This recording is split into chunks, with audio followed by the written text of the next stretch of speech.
Ah! Hey everybody, welcome to the ReCoop. I'm Cooper Daniels and I'm a guy that knows a little about a lot. And today we're talking about Opulous music. That's right, the OPUL token. I'm talking about all the ASAs on this channel, and OPUL is a huge one. I'm gonna break down what it is, where it's going, and if you should invest in it. It's a lot, folks, so let's get into it. First off, a little bit of history. Opulous was created by a guy named Lil Parsons. And this isn't his first rodeo, folks. He created a company called Ditto Music in 2005. Ditto Music is an online music distribution website.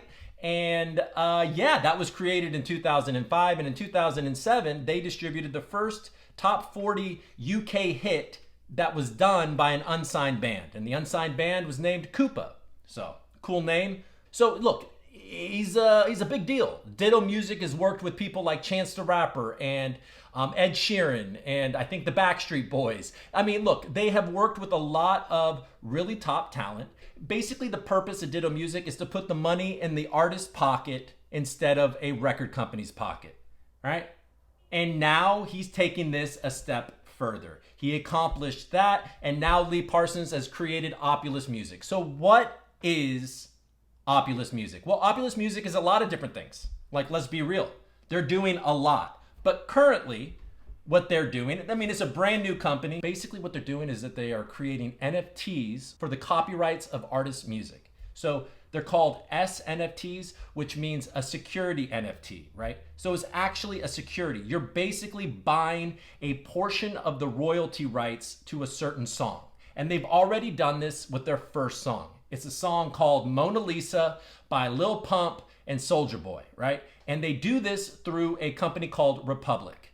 And Republic does all of the compliance work and the regulatory work. So this is completely regulated and completely compliant. And Republic does it through some sort of crowdfunding contract, right? Where they are able to raise up to $5 million from accredited investors and non-accredited investors. So that means you and I, unless you're an accredited investor, but that means people like me and probably most of you who are not accredited investors can get in on this. So they've already done it.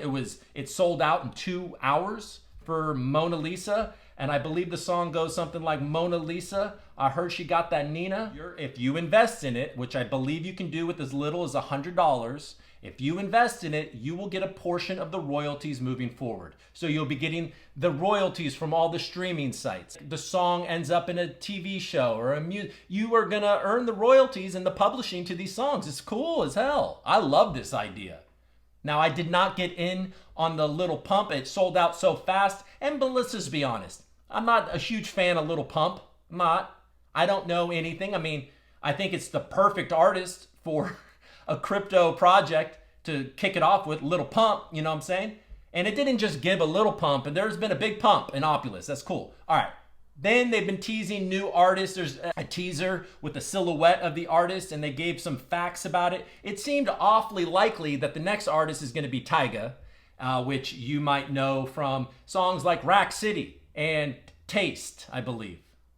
And I'm more inclined to like a Tyga, maybe invest in a Tyga. I might be interested in doing this. We'll see if I even have an opportunity, but I kind of like the idea of Tyga. He kind of reminds me of that kind of, strip club mid-90s hip hop that I grew up on and liked. And so I can imagine that if it's another Rack City or Taste, even if it doesn't get blown up on the radio, that it's one of those songs that gets heavy streamed and gets in movies and the beat might be cool. I don't know. I don't actually even know, do investors get to listen to this music before they invest in it? I don't believe they do. Well, that's kind of an interesting thing. You got to jump into this blindly, and you certainly have to jump into it blindly because there are many, many, many people that will jump in if you're waiting to hear it first, and you won't get an opportunity. So if it's an artist you like, you kind of got to jump in with blind faith. Unless I'm wrong about that, and there is a way to screen the music. But this isn't the only thing that Opulous is doing. This is literally just the beginning of what they're trying to do. What they are actually trying to do is build an entire DeFi platform on the Algorand blockchain, right?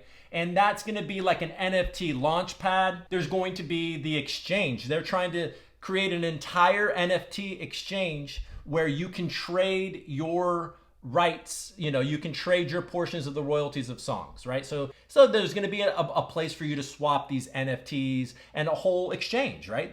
Look, they're building things in they have a lot of exciting projects that they're building out, right? And then there's a whole DeFi loan thing. Now this kind of goes back to what I believe, the team, Lee Parsons and everybody was creating with Ditto Music is, look, record labels and, gatekeepers in general, agents, record labels, everybody just takes money from you, right? They just take from the artist. And the artist, because most likely, usually an artist is like, I just want to create and then I need help with all that other stuff, right? Well, it appears that Lee Parsons' passion is to wrestle back some of that money and control and give it back to the artist and provide a platform for artists to succeed in that type of environment. And that's what Ditto Music is. And that is what Opulous aims to be, okay? And there's a DeFi protocol where you're going to be able to get loans, right? An artist will be able to get loans based on their previous 12-month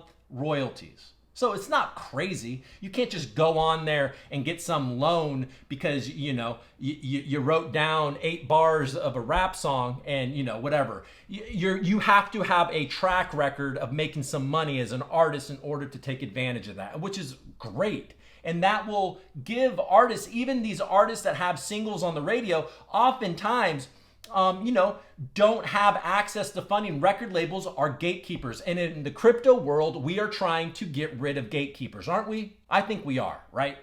But anyways, so this puts some opportunity for an artist, instead of having to get, sell themselves to a record label, they can get funding for their, their album or whatever through Opulous based on their previous 12 months of royalties.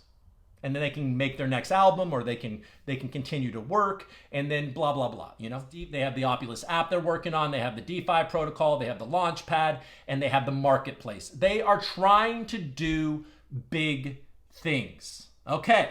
And then there's also other cool shit, like they recently announced, last week they announced, if you got in on the Lil Pump S-NFT, and if you get in on the next artist that they announced, for the first year, you'll get your royalty payments, of course, but they're going to match those royalty payments in the equivalent of Opulous. So you're going to actually be getting double money for the first year if you get in on these first 2 S-NFTs. They just announced an equity investment from something called Jump Trading. Jump Trading is a leading trading firm and market maker. And, they've invested in things like Solana and, other places in the past. So, yeah.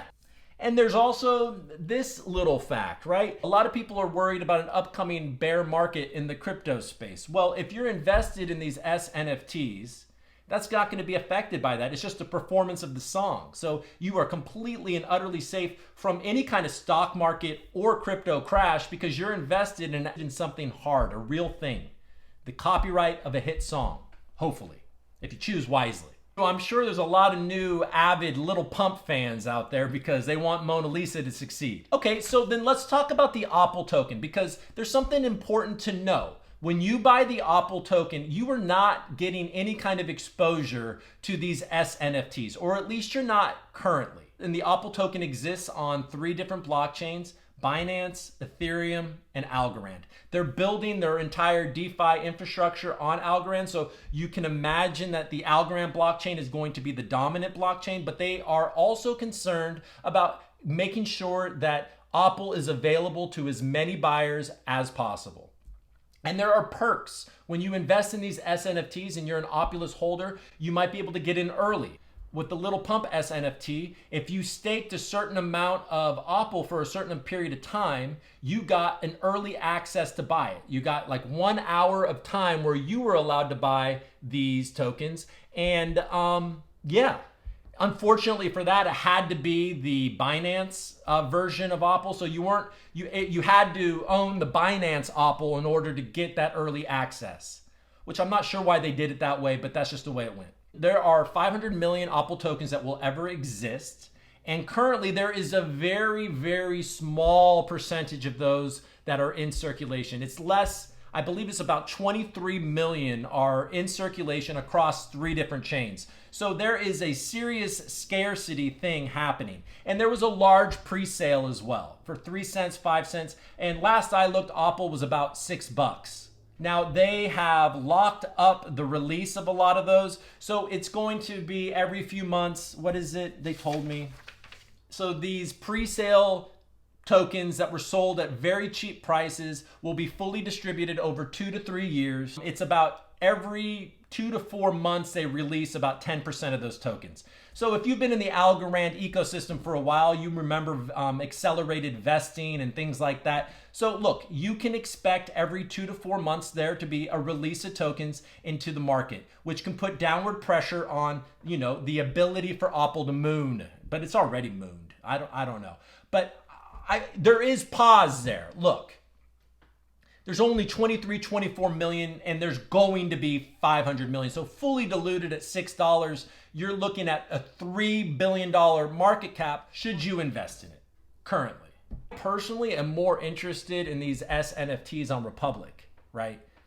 If they announce an artist that I really like, that would be amazing just to try it out, to see what happens. Especially if it's an artist that I like on the second one, because they're going to be matching the royalties in Opul, okay? But with the tokenomics as they are, with the large pre-sale going to be released over 2 to 3 years, with the fact that there is very, very little circulating right now, there's a lot that can happen that will put downward pressure on the price. I imagine that a lot of people that are involved with Opulous will be like, yeah, but no, we've got this under control. We are going to release these tokens as we grow, as we make big announcements, and the market is just going to gobble them up, and we're going to charge our way to, you know, these crazy price predictions that I see, $25, $100 Opul and stuff like that. If that happens, that will be so surprising, and I'll be very happy for everybody. But to me, as it is right now, the fully diluted market cap of $3 billion for something that's largely unproven is very, very aggressive. If it becomes clear that these things are going to be coming, and then you start to see some of these tokens being released and not a whole lot of downward pressure, like if you saw the circulating supply on CoinMarketCap go from 23 million to 50 million, double in quantity, and you see the price is still stable, that is definitely something to look into, because that means that the market is in fact gobbling up these tokens, and then you might want to jump in. I don't know what to say other than I like the project, and I think it could truly revolutionize the music industry. And I mean, Opulous is a first mover here. There's like no competitors. There will be competitors for tokenizing music copyrights. We all know that. That's going to explode. That's where this is headed. But Opulous isn't just doing that. They're trying to create an entire app DeFi ecosystem. And I'm here for it, folks. I'll be tracking it. If you have any questions, if you have any comments, put it in the comments down below, and I'll get back to you. I'll respond. I'm excited about the project. I'm excited about its prospects, and I'm cautious about the tokenomics for Opul currently. How about that? And I'm stoked about the S-NFTs on Republic. And Republic is doing great work. I mean, I mentioned it in a few videos ago, but you know, their security token for their company, Republic, is on the Algorand blockchain. They are heavily, heavily, heavily mixed in with Algorand. I believe, and you know, I might be wrong, but I believe you have to have a Algo wallet in order to participate in these S-NFTs. So that's great. Hey everybody, if you like this video, hit the like button and subscribe. And yeah, thank you for watching. Do your homework.